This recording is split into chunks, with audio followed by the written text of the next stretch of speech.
हरे कृष्णा।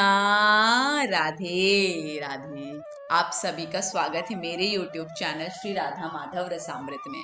आज की वीडियो कार्तिक मास महात्म के अध्याय 29 की है। आइए कथा शुरू करते हैं, पर उससे पहले हम प्रणाम करेंगे हमारे गणपति महाराज को। गणनायक हे शंभु सुत, विघ्न हरण गणराज, सकल क्लेश संताप को त्वरित मिटा दो आज। बोलो गणपति महाराज की जय। गुरु को प्रणाम करते हैं। फूली सतगुर उपरे वारु मेरो जीव, ज्ञानी गुर पूरा मिलिया तुरंत मिलाया पी। बोलो गुरु महाराज की जय। कथा इस प्रकार है। ऋषियों ने पूछा, हे महर्षि, आपने बताया कि व्रती को पीपल और बड़ वृक्षों का पूजन करना चाहिए, सो ये पूजनीय क्यों है? ये वृक्ष देवरूप कैसे हुए? इस संदेह का निवारण करने की कृपा करें। सूत जी बोले, हाँ, मैंने जो आपको बतलाया कि पीपल का वृक्ष विष्णु, बड़ शंकर तथा पलाश ब्रह्मा जी के रूप हैं, यह बात सत्य है। इस संबंध में आपको वह इतिहास सुनाता हूँ। एक समय किसी उत्तम वन में भ्रमण करते हुए शिव पार्वती हास विलास कर रहे थे कि वहां अग्नि आदि देवता मनोविनोद के लिए ब्राह्मण का रूप धर के पहुंच गए और तरह तरह से विघ्न करने लगे। पार्वती ने विषय सुख में विघ्न करने वाले देवताओं से कहा, कृमि और कीट आदि भी विषय सुख का ज्ञान रखते हैं, उसका महत्व समझते हैं तथा उसकी मर्यादाओं का उल्लंघन नहीं करते। तुमने जो इस कार्य में विघ्न किया, सो हे देवताओं, तुम सभी जड़ वृक्ष हो जाओ। सूत जी बोले, पार्वती जी द्वारा दिए गए श्रापवश ही समस्त देवता वृक्ष रूप हो गए। हे मुनिवृंदो, विष्णु, शंकर, ब्रह्मा भी क्रमशः पीपल, बड़ और पलाश रूप वृक्ष हो गए। ऋषियों ने पूछा, हे मुनिवर, आपने कहा है कि पीपल के वृक्ष का स्पर्श केवल शनिवार के दिन करना चाहिए, शेष दिनों में नहीं। हमें इस विषय में शंका है, कृपया हमें इस विषय में भी जानकारी दें कि ऐसा क्यों है। सूत जी बोले, आपकी इस शंका के निवारण के लिए मुझे समुद्र मंथन वाली घटना याद दिलानी होगी। समुद्र मंथन में देवताओं को रत्न मिले, उनमें कौस्तुभ मणि और लक्ष्मी विष्णु जी को प्राप्त हुए। जब विष्णु ने लक्ष्मी को अपनी भार्या बनाने की बात स्वीकार की तो लक्ष्मी बोली, हे देव, मुझसे बड़ी बहन जब कुंवारी है तो मुझ छोटी का विवाह आप पहले क्यों करते हो? सनातन धर्म के अनुसार बड़ी बहन का विवाह होने के बाद ही छोटे का विवाह होना चाहिए। यह सुनकर विष्णु ने उदालक नामक तपस्वी के साथ अनुग्रह करके लक्ष्मी की बहन अलक्ष्मी का विवाह करा दिया। बड़ी बहन अलक्ष्मी का मुख स्थूल था, बड़े बड़े दांत, लाल नेत्र और शरीर जीर्ण एवं कृश थी। धर्मज्ञ मुनि उद्दालक ने विष्णु की आज्ञा से उसको अंगीकार कर लिया और अपने आश्रम पर ले आए।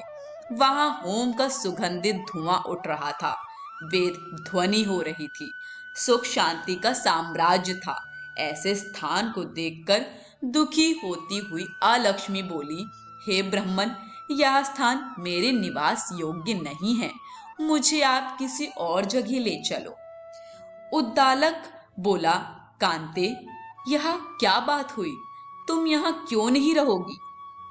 अलक्ष्मी कहने लगी, स्वामी, जहाँ वेद ध्वनि होती हो, होम होता हो, भगवत भजन होता हो, अभ्यागतों का सत्कार होता है, यज्ञ दान आदि शुभ कार्य जहाँ होए, स्त्री पुरुष प्रेम पूर्वक रहते हो, देव पितृजनों का संविधान पूजा होता हो, वहां मैं कैसे रह सकूंगी? मेरा स्थान तो वहां है जहां दिन रात स्त्री पुरुष कलह होती है, जहां कर्कश वाणी बोली जाती हो, जहां दुराचरण होता हो, गुरु का सत्कार ना होता हो, कामचोर, आलसी और अधर्मी मनुष्यों का जहां निवास हो, ऐसी ही जगह मेरे लिए प्रिय है। मैं मदिरापान और गौवंश का वध करने वाले पापी हत्यारों को उत्तम मानकर उनके निवास को ही अपने योग्य मानती हूँ। आप मुझ पर कृपा करें और मुझे अन्यत्र ले चलें। उद्दालक ऋषि कुछ सोचकर बोले, हे कांते, जब तक मैं तुम्हारे योग्य स्थान की खोज करूं, तुम इस पीपल के वृक्ष के नीचे रहो। सूत जी बोले, इस प्रकार उस पीपल के वृक्ष के नीचे अलक्ष्मी को बैठाकर उद्दालक ऋषि उसके लिए उपयुक्त स्थान खोजने चले गए। अलक्ष्मी उनकी काफी समय तक प्रतीक्षा करती रही, लेकिन उद्दालक न लौटे। अपने को स्वामी द्वारा त्यागी हुई जानकर वह पीपल के वृक्ष के नीचे बैठी विलाप करने लगी। उसके विलाप और रुदन से बैकुंठ में विराजी लक्ष्मी जी व्याकुल हो उठी। लक्ष्मी जी ने विष्णु जी से निवेदन किया, हे दयालु, आपको यदि मैं प्यारी हूँ तो आप मेरी बड़ी बहन को, जो पति द्वारा त्यागी जाने से दुखी है, उसको जाकर धीरज दो, उसे समझाओ। तब भगवान विष्णु लक्ष्मी के साथ वहां पहुंचकर उसे धीरज देते हुए बोले, हे लक्ष्मी, तू चिंता क्यों करती है? तू इस पीपल को ही अपना आश्रय दान जान, यहीं पर रह। यहाँ मेरे अंश से उत्पन्न है, मेरा ही रूप है और मैंने तुझे यहाँ स्थान दिया। प्रतिवर्ष कार्तिक पूर्णिमा को यहाँ पर तेरा पूजन होगा। जो व्यक्ति तुम्हारा पीपल के नीचे आज के दिन पूजन करेंगे, उनके घर में तेरी छोटी बहन अचल होकर रहेगी, जिससे तेरी अपकीर्ति नहीं होगी। अब स्त्रियों द्वारा आज के दिन धूप दीप से तुम भी पूजित होगी, और जो प्रति शनिवार के दिन पीपल का सूत लपेट कर तुम्हारा पूजन करेंगे, उनके मनोरथ सिद्ध होंगे। हाँ, रविवार के दिन जो तुम्हारा स्पर्श करेगा, वह दरिद्रता को प्राप्त करेगा। ऐसा कह के विष्णु भगवान लक्ष्मी सहित चले गए। लक्ष्मी वहां रहने लगी।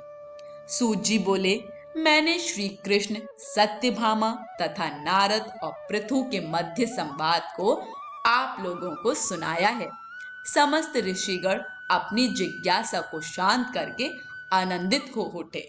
वे सब वहां से बद्रिकाश्रम दर्शन हेतु चले गए। इस पवित्र ज्ञान से परिपूर्ण कथा को जो भी मनुष्य पढ़े सुने, वह पापों से दूर रहकर अपने जीवन को सुखमय बनावे। आज की कथा यहीं समाप्त होती है। वीडियो को ज्यादा से ज्यादा लाइक शेयर करिएगा, चैनल को सब्सक्राइब करना बिल्कुल मत भूलिएगा। सभी को हरे कृष्ण, राधे राधे।